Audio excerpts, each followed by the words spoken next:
wasiir ku-xigeenka wasaaradda caafimaadka horumarinta jamhuuriyadda Somaliland oo ku sugan waddanka Djibouti ayaa soo booqday safaaradda Somaliland ee ku taala waddanka Djibouti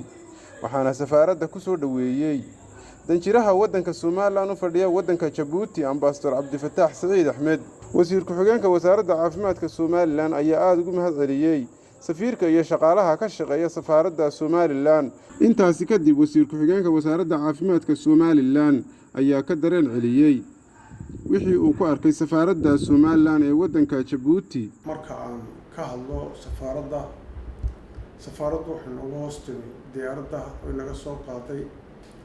intii aan joognay Djiboutina runtii aad bay noo saacideen oo nala shaqeeyeen in taasina waxa ku mahadle dawladdeena ku mahadle in ugu dhibtay waliba nin u qalma oo firfircoon oo sidoo dadka ugu xidhan yahay aad la yaabiso oo muxuu ahaa u qalma meesha loo dhiibay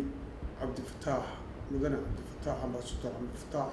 Saciid سفارة الصومال أنا جيبوتي أدبن كوسو دوان هنا عن كل كوسو دوان جمهورية جيبوتي وحنا ويلكم runtii aad baan ugu faraxsan inaan soo booqatay maanta Allah marlabaad inaan fasaxad soo dhawo